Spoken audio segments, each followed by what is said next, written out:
Good afternoon. Welcome to the {NA:MINI:IX | }Show. I am your host. My name is Margaret Elias. On today's episode, we have a really special one. We have our guest here today, and your name is Elsie. Ууvagut. I don't think I can say her name. {NA:MINI:IX | how are you? I'm fine. Yeah. Or I can even say {NA:MINI:IX | that's more {NA:MINI:IX | {NA:MINI:IX | I'm doing okay. Nice. Yes. Yeah, just expressing how you feel. Yeah. So on every single episode, the way I personally like to start the show is whenever I have our guests on, I ask them to introduce themselves, a little bit about themselves, and who they are, the exact same way when you talk to an elder. So when you talk to an elder, you say who you are, where you're from, who your family is, so that way they can connect the dots. Can it make the connection here? Yeah. And there? Yeah. So do you mind introducing yourself? I don't mind. I'm Elsie Ууvagut. I'm originally from {NA:MINI:IX | but my first few, up to about 5 years old, we practically lived in Banks Island. Oh, okay. Yeah. Well, people at that time were nomadics. Huh? Yeah. Yeah. And I lived there, went to school there. My first jobs were there, and then from there I just traveled. Yeah. So you've lived all over, like you said, almost like nomadic, even in this modern day and age. Yeah, just living. And I don't mind it. Like once I get comfortable in a place, it's just home. Like I know my home is originally {NA:MINI:IX | but it's just home to me. It feels like home. That's exactly how I feel, because I'm originally from {NA:MINI:IX | from Tak, and I've been living here in Inuvagut for over 16 years, but Tak is still home. I still call it home, and like I said, I've traveled all over, worked all over, go to school all over. Yeah. Can you, before we start getting into that, can you tell me who your family is? My parents are Morris and Mabel {NA:MINI:IX | and Mabel Capadon. Everybody knows her as Kabuk. Okay, Kabuk. Kabuk, yeah. Everybody knows her as Kabuk. And I have 1, 2, 3 siblings left. Yeah. And I'm the oldest. I had 2 older siblings, but they passed on as babies. Yeah. During that epidemic. Yeah. It was a bad one. Yeah. My dad's mom is Susie Dikdala. Wow. John Carlock's dad. Mm-hmm. My mom's mom is ऊvagut. I never really got to know my grandparents until I got to be more about 5 or so. I was more always with my other side grandparents, my dad's parents. Yeah. I grew up a lot more with them without my mama. She had to go to hospital when I was just a baby. Okay. They thought she had TB, but she was good. I don't know if it was the cold or what, but yeah. And she stayed away from us for about 2 years or something like 2 years, closer to 3. Then so by the time she finally came back to us, I didn't know her. Oh, yeah. But all my aunties became all my mamas. Yeah. That's a lot good. of mamas. Yeah. So, when you said Susie Dikdalik is your grandmother, I hear her name a lot nowadays. Yeah. She's my biological grandmother. She's got a white man dad, but a Inuit person raised her. Okay. Yeah. Because of her mom. Yeah. Her mom was married to an Inuit, but I don't know what happened. Oh. Just imagine. Well, anyways, that's how we all ended up with that funny blood. Oh.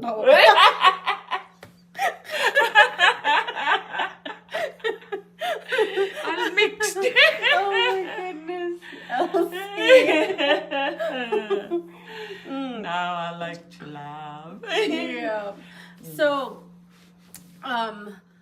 something very special and unique about you is you're fully fluent in the language, and you can also read and write in the language. Yes. Yeah, more than one dialect. Yes. Yes. I can do this dialect. Yeah. I had to learn about 3 years ago, closer to 4 years ago. We were doing that ऊvagut little village in the tundra. Yeah. And we were filming out there, so I had to learn the dialect here. Yeah. But it didn't take me long because I knew all I had to do was change a few letters and consonants, sounds. sounds, whatever. Yeah. Yeah. But it was okay with me because my dad speaks a lot in this dialect. Yeah. Being originally from this side, so around Banks Island area, and I find that and this is just my observation, {naᕕmi니ᓅŒ ऊărdmín.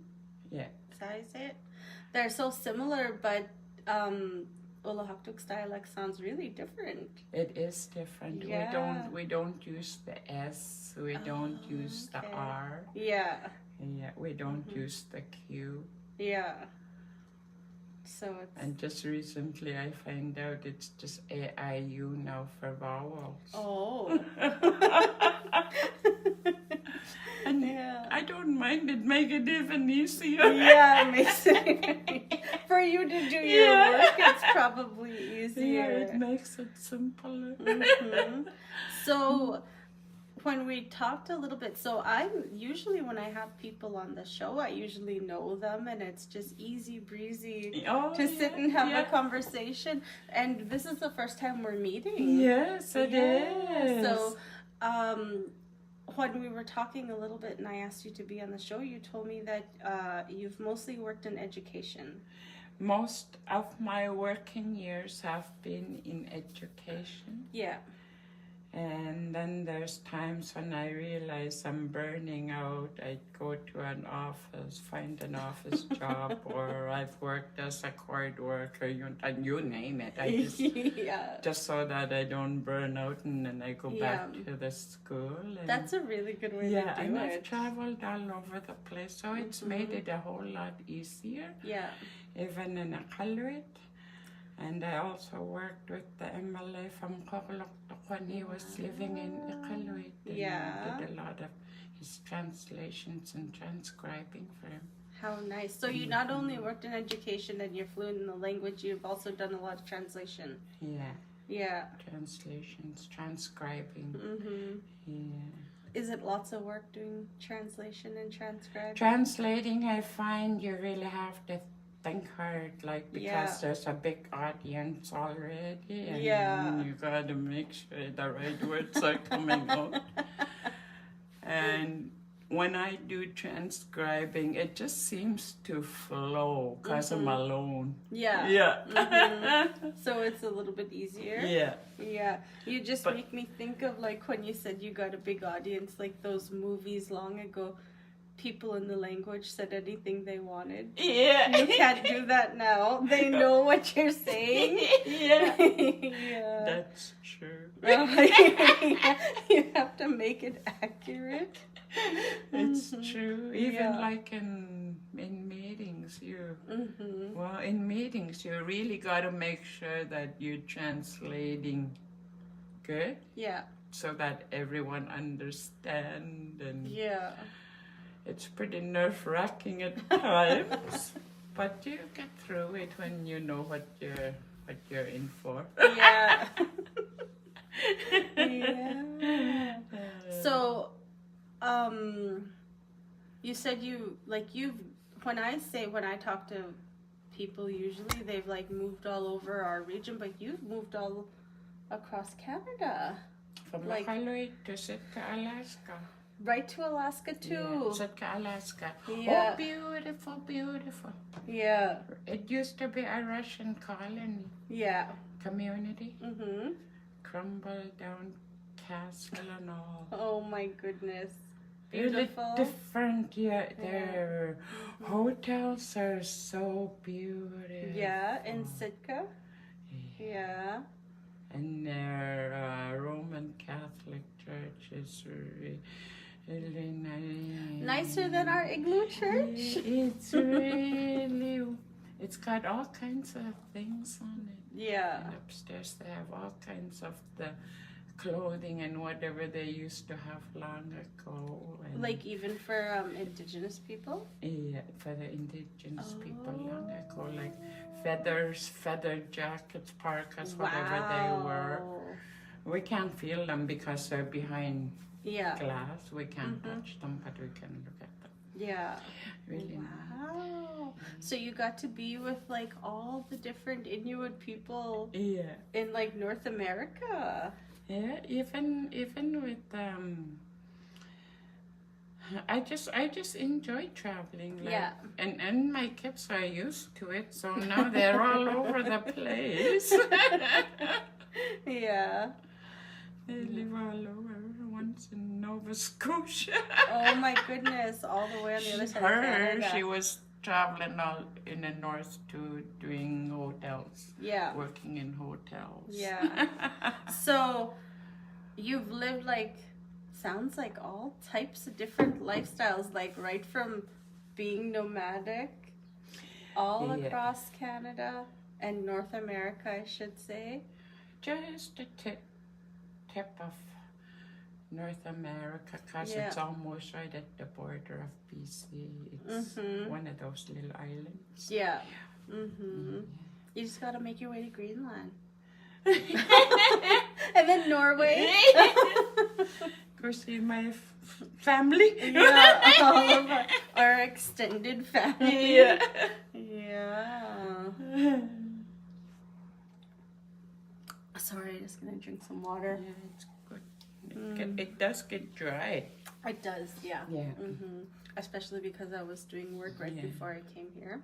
And the weather's so dry outside. Oh my God, like it's ice dry. I'm so happy we have the sun though. Yeah. Like it's back now. Yeah, it's so Won't nice. be long before it warm up though. Yeah. Did you spend the whole winter here? Yeah.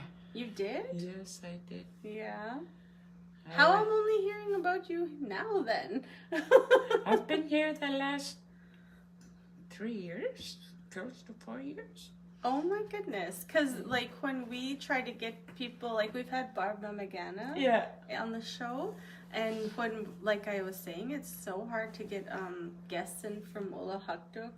Whenever we hear they're in town, we try. But usually they're already busy. They're coming in to do a job. The elders, like when we tried to get elders in from the Great Northern Arts Festival, they're already busy working the Great Northern. So when I heard that you were here and we're trying to book an elder, and Tamara was like, well, I heard Elsie's living in town, so let's try to get a hold of her. So. I've been pretty busy, but I enjoy it. I do a lot of sewing too, to pass time. Are you doing anything right now? Are you working right now or working just I just sewing? do casual work here and there, like when someone calls me up and say, can you come over and give us a hand? Okay. And work a few hours and... Semi-retired. I wanted to just really retire, but I can't. I can't just let my language go. Exactly. No, because it's a dying thing we're trying to revive. I will say, and I say this often, and I'm getting more confident as I say it. When I was growing up, most of what I learned, I did learn in school, but most of it was at home. And I will say now that my daughter, like, because she's 9, she comes home and she can say so many more words than I could say. But she can say sentences and phrases. And I'm so impressed that that's good. Whatever the elders are doing, and Miss Donna John, and all the other language teachers, that whatever programs or curriculums they're working on, I'm really happy.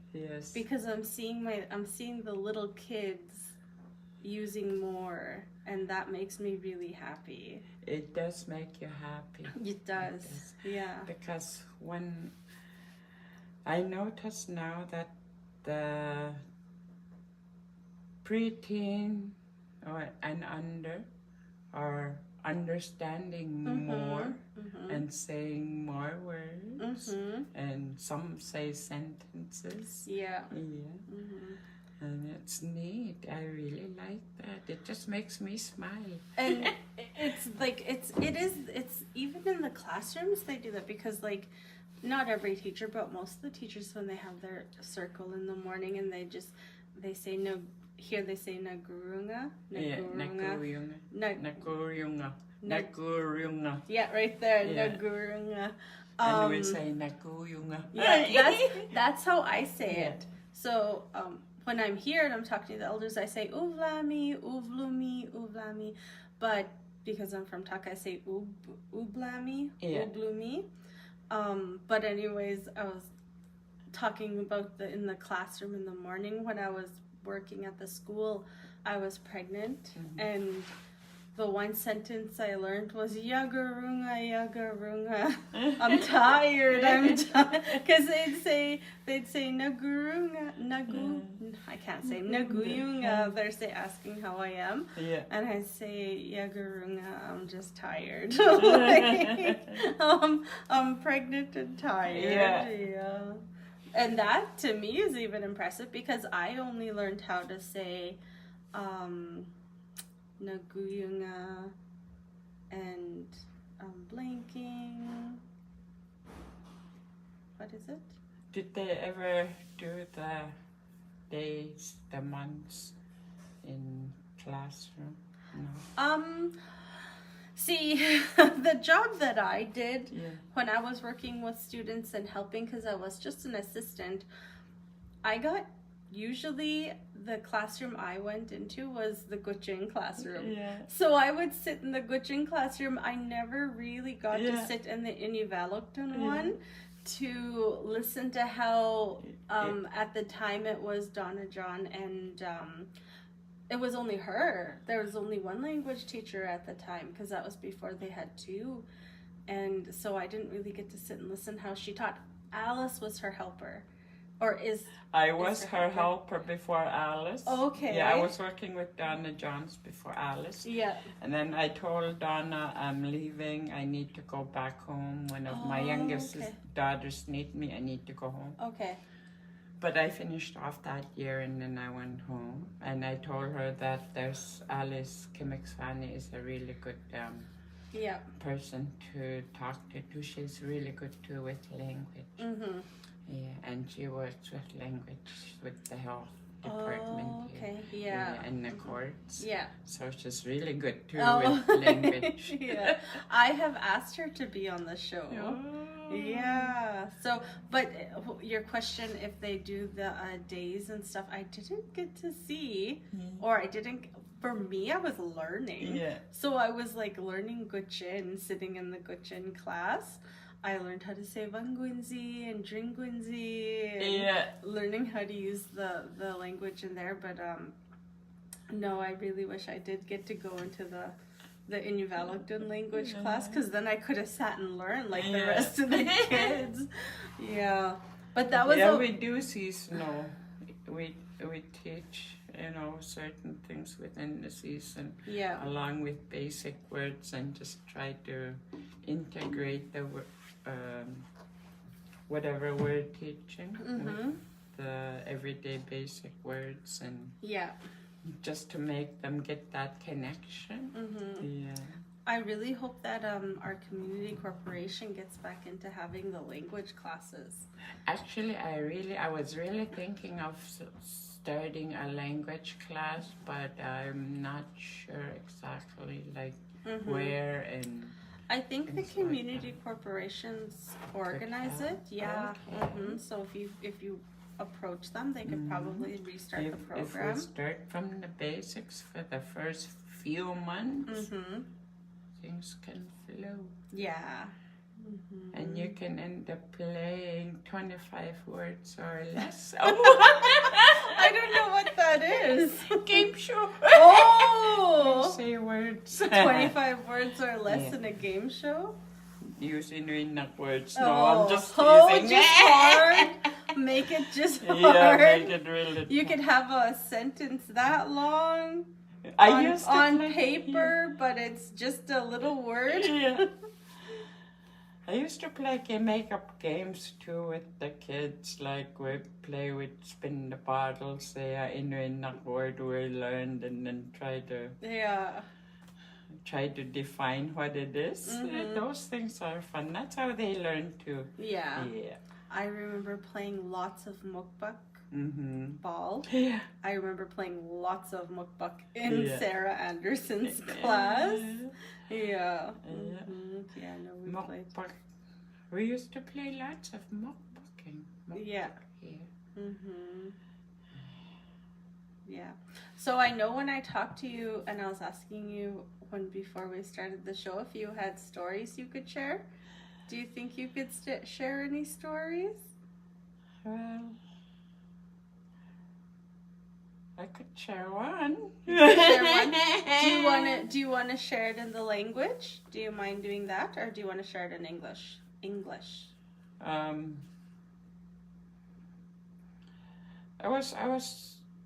don't know. I'm kind of nervous. Oh, yeah, I gotta prepare myself a bit. Oh, okay. Yeah.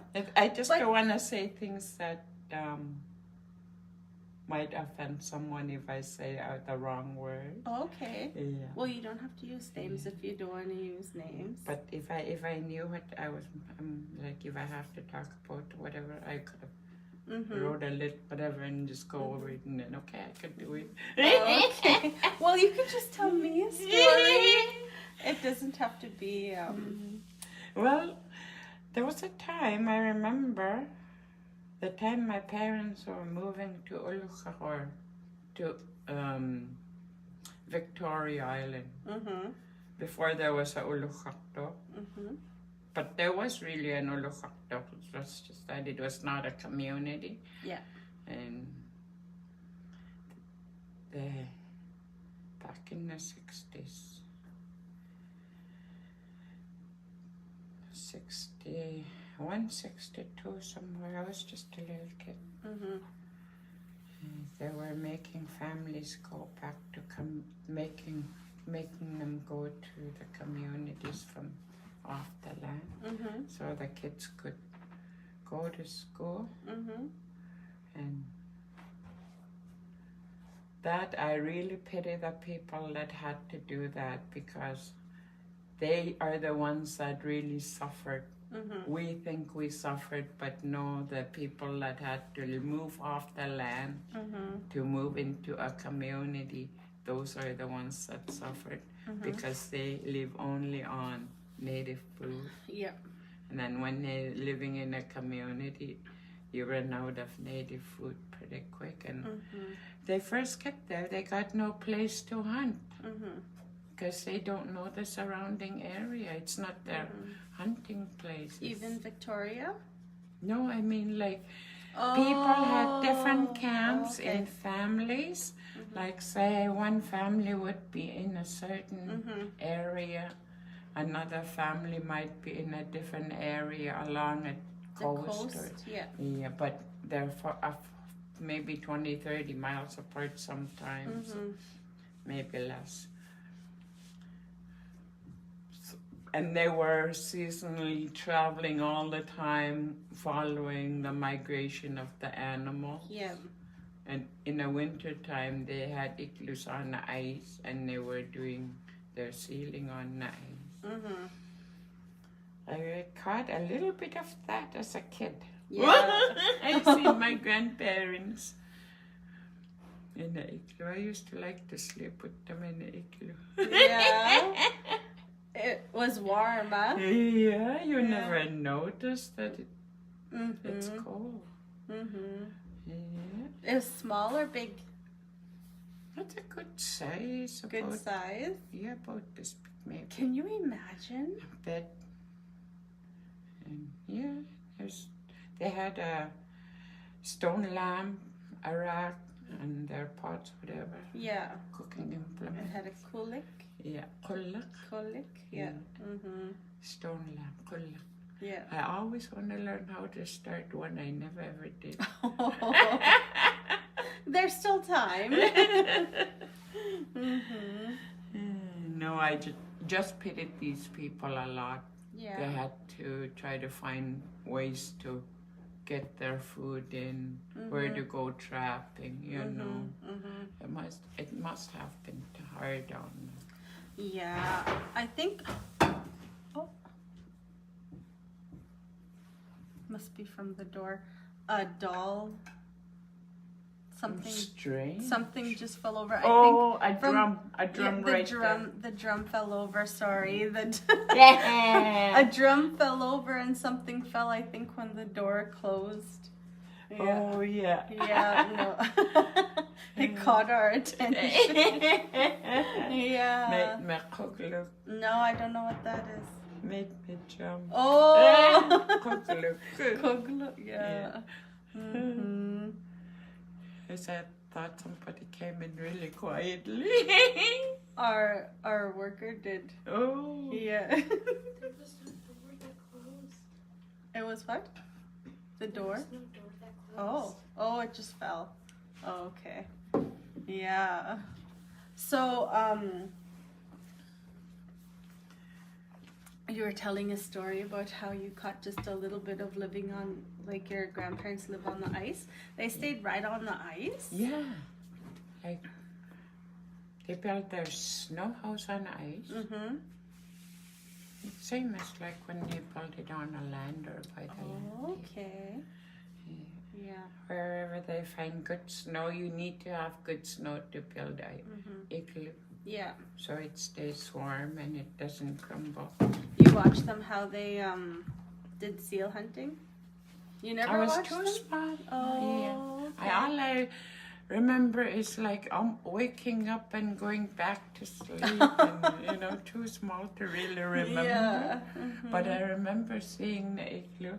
I remember seeing נחולק on the side with cooking stuff around. Yeah. And felt like I fell asleep and we were at the shore. Oh, I woke up at the shore. Woke up at the shore. Time just went by. I guess if you're really young. Yeah. Yeah. But it was good though. Yeah. I learned a lot. A lot of the words that we use, I try to keep our old style, but it's really, really hard to keep it now because everyone is using one or trying to use one certain Dialect, yeah. right across the territories and Nunavut. Yeah. So I've recently heard that. yeah, that they are doing that now. I feel like the perspective when I'm talking to people, it's almost like because people want to learn so badly, and because we in our region there's 3 dialects, you can't. It's like people want them to just pick one because having 3 might be like preventing us from learning more. I feel like that. That thing is, without language, without language for me, I have no identity. Okay. That's how I feel. Yeah. Yeah. I really fought hard to get my language back. Yeah. I totally lost it when I went to school, even though I went to school right in Ulu. Yeah. With my parents, everybody. We weren't allowed to speak whatsoever. We were punished and everything, but that's a long time ago. Yeah. But no, we had totally lost our language. Our parents and everybody speaking English from us too, because we can't understand them anymore. Oh, okay. And so when I finished school, I moved back to my grandparents. Oh, so you got lucky that you were... Well, for me, I was always lucky. I could always go back and forth to my grandparents anytime. It's just that I grew up with a lot of my time with them. Yeah. My Nana Mabel, she's passed on now. She told me the same thing, that she had lost her language and when she was about 13. She said she worked hard every day for 1 whole year. From age 13 to 14 to speak it again. Yeah, that's what I did. It took me a good whole year before I could really hold a good conversation with another elder. Yeah. For me, my identity is going back to the land. Yeah. Like, my family in Tuk, they really love Tuk. Yeah. And I love Tuk too. But I went to Sax Harbor, Banks Island, and it's so easy to be out on the land there. Oh, yes. It's just 15 minutes ride either way, and you're out camping or you're out hunting. Like what we used to do was we bought a truck from Co-op when we were there. Fall time when the ground gets solid. Yeah. We load up the back of our truck, throw everything back there and take off about 20 miles or so inland and then go camp. That's probably where all the way up to Angus Lake, because there's a truck trail like all the way to Angus Lake. We used to travel a lot. Me and Adam used to travel a lot with truck. We had quad and skidoo. We still used the truck. Yeah, no, people don't do that no more. No. Yeah, they all use the quads. But the last time I was there, the banks were collapsing. Yeah, they are eroding. Yep. Yeah. They're not even at the coast though. Like it's like, well, I guess it's at the river. I guess it's at the river and it's eroding. Well, what's happening is our permafrost is melting, so the ground is folding in, I think. Yeah. Because we're having to find, like, I haven't been there in like 5 or 6 years, but the last time I went compared to the first time I went 15 years ago, we could go anywhere with old trails, and then now they're having to make new trails. Yeah, and finding new ways to get to the same, like a Middle Lake and Fish Lake and all the way to Raddy. Yeah, and all the way down to the point, that long Nelson Head? No, No. That long, from the community, the coast, and Oh. that long gravel point out. I can't remember Kellet. the Kellet Yeah. point. That one's still good. Yeah, we used to have to go all over and then go down. Yeah. No, we still do that one. Okay. Yeah. Yeah, that's a good trip too. That is, Kellet is so different. Oh. You end up on just a beachy, Just and the then gravel. so much seals and polar bears.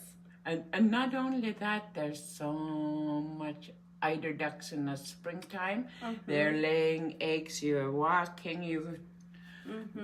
They're picking the eggs and putting them in pots, boiling. You can even get sand dollars Yeah. all over on that beach. Yeah. It wasn't even springtime. We were finally getting daylight, and we were gonna go ptarmigan hunting. Me and my husband. How many snowy owls we saw? Like 50. Yeah. I couldn't believe there was that many. All the ptarmigan were hiding because there was so many owls out. Yeah. Yeah. Some years there's lots of owls. Everything on that island I find is cycles. Like sometimes you just see lemmings everywhere. Sometimes you see rabbits, like Arctic hare. And then some years it's foxes. Like it's just... Fall time, you know, there's gonna be bears and wolves. Well, Larry, my father-in-law, he said that there used to be lots of polar bears because when people would get seals, they would leave the carcasses on that beach in front of the community, and they don't do that now. They drag them all out, so the bears don't come in. They still go in, but nowhere near as much as they used to because they pull the carcasses out into the ocean. Yeah, and they put them on the other side of Seashell Island, so the bears stay away. They are over there though. Used to be scary. It still is. But now with grizzly bears and whatnot coming out and more wolves than just like in recent years, there's been so many. When I was living there, my husband would say, "You want to go for a walk?" And I'd look, because there's only one road. Yeah, I know. I used to look down the road out the window and there's no bears out there? And he's like, I don't know. I'm like, we're not going for a walk if you don't know. Like, I was not going to do that. But people do it. They walk all over. And the community is really fast to let the whole town know there's a bear. Yeah. It's really good. Everybody let you know when something's happening that shouldn't be happening. I'll tell a story. When I went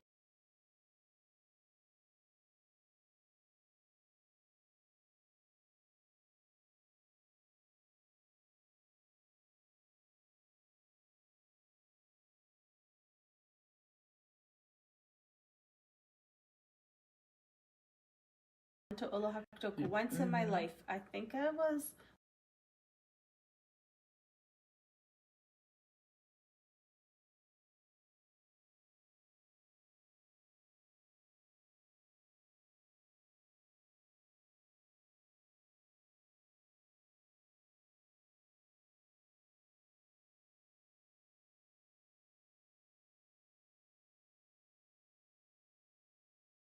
just a boat ride. And she let me borrow, I remember, white rubber boots, old white rubber boots. She let me borrow them, and we went to, is it called Messick? No, Mak`siuiak. Mak`siuiak. Yeah, we went to Mak`siuiak. Messick is in Banks Island. But we went to Mak`siuiak, and I was watching this one old lady, and I saw her shoot a seal. Like, she just said, "Quack, quack, quack," and she just went like this, and poof, and then she said, "You go get it." And so I was like, "Oh, this lady just shot a seal." Anyways, that was the first time I ever went muskox hunting. We crossed on that big cliff, and we got to go muskox hunting and got a muskox, and I only ate caribou. Back then I used to never even eat moose that often, just lots of caribou. And I didn't want to eat muskox, and it iced in. And we got stuck there overnight. It was fine. It was lots of fun. It was the first time I saw sea urchins. Oh, yeah. Yeah, and then we went back into town when the ice cleared the next day, and we had the Oceans Day, and I didn't want to have the muskox stir fry that we just got. Yeah. And then finally I was like, okay, I'll try just a little bowl, just trying to be respectful. And I had some, and I was like, this is so good. Never in my life I tried muskox, and when I went back for seconds, it was all gone. Big pot of stir fry, and it was just gone. They said you have to be really fast. Stir fry in ulu cannot stay. It's gone in just a few minutes. And I remember we were playing basketball and just having fun, and those little kids, little liars. Because I never, there's no Inukshuk's around here, or there's even in Banks Island, there's hardly anything. And they used to say, the kids lied to me like I was 16, I didn't know any better. They were like, you're not supposed to go walking out late at night because those Inukshuks run around. They might get you. Little kids, and I remember walking to Alice's so scared by myself at 12 o'clock. No one was out, and I was just walking really, really fast to get into Alice's house. That's my only story I have of ऊvagut. Yeah, no, I remember looking at those on the rocks up on the those Inukshuks, and I just remember, they're called Inukhooks. Inukhuk, okay. And I just looked at them and walked really fast to Alice's house. And there's a reason why they call it Inukhuk, is so that they make them look like a person from a distance. And they also use them for signs as to which way they're going with the arms. Yeah. Like the men usually leave their family behind in the summer when they walk caribou hunting. I've been with my parents doing that at one point. Yeah. Banks Island in the summer. Must have been July, August. Must have been July because the snow geese couldn't fly. They were molting. Yeah, must have been late July. Anyway, my dad left us. And me and my mom, she was packing my brother. And we had all these dogs.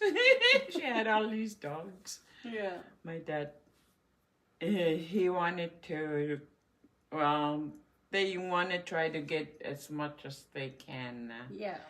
Or where they can, closer to camp if possible. So my dad took off, he left us behind. And I said to my mom, "Humong na ulak kita. Ulam na ulak doon." I told my mom, where are we going? Or I asked my mom, where are we going? Are we going to get lost? On Banks Island. Toward northern part of Banks Island, they Around were sea walking. Yeah. And my mom started laughing, I remember. And I kind of got mad. I said, I want my dad. Yeah. She kind of laughed again. She said, you see that in the hook? Dad's over there, not too far. Yeah. So she knew where he was. Yeah. He put up in the hook to where he was skinning caribou so they don't get funny because they're lower. So he put it in the hook, and she knows. They knew. That's why she just giggle when I tell her we're lost. We're getting lost. Did you ever get to hunt the geese when they're molted? That same trip when we were going back to Desalis Bay, quite a trip by walking over the summer. Walking back to Desalis Bay, getting closer to, I think, Kellett River, somewhere around that area, there was a pond with lots of geese on the other side. And my dad made a stop, and he said he's going to go to the other side. And he had a tent pole, and he told my mom to grab the other tent pole and start hitting water. So they could be distracted, so he could get behind, and when he get behind, he could just club. And that's how he got them? He got 3. Soon as he club it, he ran to it and make sure it's not, make sure there's not, that it's what he wanted. Yeah. So, that's how they used to hunt. Yeah. I've seen that. I've only ever done it once. Yeah. And we It's were in cool, Banks Island huh? on around Sea Otter, around there. And we all, like more than 10 of us, It's really like that. And you count 1, 2, 3, go. And you just grab. Yeah. You just really fast. Yeah. You ring really fast. Yeah, that's what my dad tried to do, but he got caught already. The geese ended up in the pond. Fast. It was a big pond too. They're fast. Greg said. Can't even get close to them when you try. Yeah, Greg said they run on the ground all summer, so their muscles get really strong and they're really fast. Yeah. I got a video of that. I should really try find it on my old laptop. But there was so much laughing in that video. Even the dogs were going crazy. And the one dog we had was too small. He couldn't bite them, so he would chase them till the duck or the geese sat down. Then he would just sit beside the goose. Yeah. Because he couldn't bite them. He's same size as the goose. Pretty much. Yeah. Yeah. We're coming to the end of our show. Already? Yeah. Wow, I told was you just sitting down and sharing stories. It goes really fast. I do this every day, and it's a nice break from home. Yeah. No, but it would be really good if you see some of those elders. And you need help with certain elders with language in town too, just let them know that I can help. I can just volunteer my time with them. I love being with them. Sorry. Yeah. Okay. No, if we do,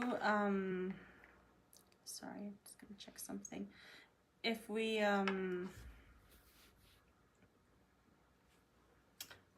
do, we are doing more shows, and I would like to get in touch with those elders that we were talking about to have them on the show. Yeah, no, I want more elders and more elders from our coastal communities, because it's harder to get them here on the show, just location wise.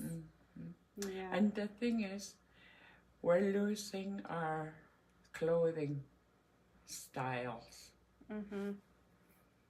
Our clothing styles? Yeah, these elders know. They can just describe them by talking, and someone could just try it out. Like the old way, like how people are choosing to do them now, changing it a bit. Yeah, really change. Well, I see the ladies all wearing like the jackets now. That's different. Those are Eastern Arctic style. It is, yeah. But for the men, long ago, I used to see my grandpa with one with the front short, but the back with a tail, for sitting on and stuff, I guess. Okay, yeah. And I often think, I wonder if that's where those designs come from. That's probably exactly. Someone who thought of, that trying to make it come back. Oh, maybe, yeah. But they used fur long ago, but now they use this material. Yeah. Maybe they need to do what they did in McPherson and Sigachik, how they brought new versions and restored their traditional clothing. That's what I've been wanting to do for years now, is to get to the elders, talk to the elders. What kind of designs what designs they used to have for shoes, for pants, for what we need to do is we need to sit you down with a community corporation and get on that, because if you can, like, if you want to see the language, you know, a language program, really see or any to way see we can use the language. yeah. It doesn't matter if you're building sleds or if you're out on a land or you're just sitting, you know. Yeah. It doesn't matter. Okay, well, that's the end of our show. Juana. Juana. Yeah. I want to thank you so much, Kuya and Naini, for being on our show. Yeah, hopefully we get to work together again. Yes. So, I really don't mind Juana so much. I really enjoyed my evening. no, me too. I really enjoyed it. The one thing I love about this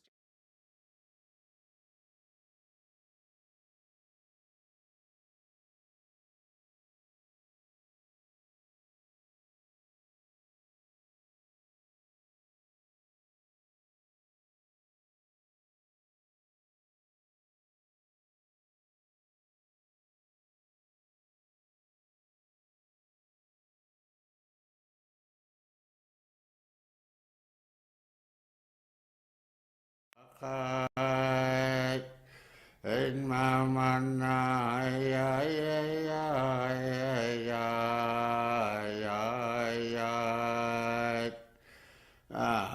ya ya no nak yo vi hiếu rục phang mê